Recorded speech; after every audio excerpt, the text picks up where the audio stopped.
transparency to the White House.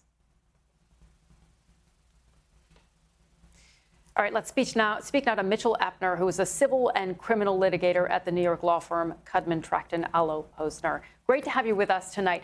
Just first of all, we know that Donald Trump has ordered that grand jury testimony be released.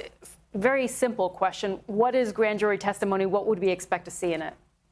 So grand jury testimony is testimony that is given by witnesses in front of the grand jury, which is an instrument that exists in order to determine whether or not to indict somebody.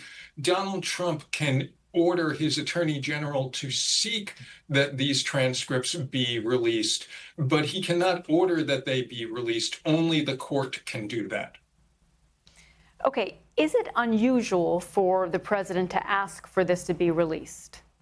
So I've been a criminal litigator for over 30 years. I've never seen anything like this before, both as a former federal prosecutor myself and in decades of being a defense attorney. How long does this process take? If we can imagine that the attorney general does go to the judge and say, let's release this testimony, what is that process like? So the judge will get to decide what the process looks like, and there is not a template for how long this usually takes because, as I just said, this is extraordinarily unusual. It would be weeks if it went extraordinarily fast. Months seems more likely, and it's definitely possible that it could take more than a year. Mitchell, from what you've seen, what about the rest of the files? Because we understand that the grand jury testimony is just a small part of what many people are calling for to be released. There is what has been described to me as a treasure trove of phone calls, of videos, all sorts of logs and files that could be released. What do we know about how that might be accessed?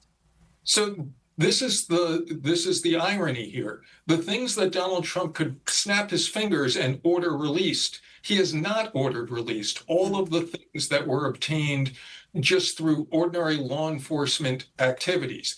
The only thing that he's asked to have released are transcripts of grand jury testimony, but it's when you want to release things that came into the grand jury that the court has to get involved. So he's not ordering the release of the things he can release and saying, I want to release the things that he has to go through a lengthy process to get released.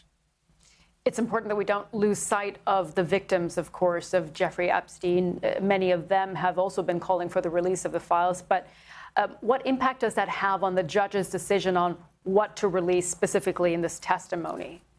So assuming that the U.S. Attorney's Office actually files the motion to release, then the judge will likely solicit whether anyone objects. And victims are among the people who would have the loudest voice if they did object. But other people who might just be named or who were potential co-defendants, everybody who has a privacy interest here would have the opportunity to go to the judge and say, this should not be released.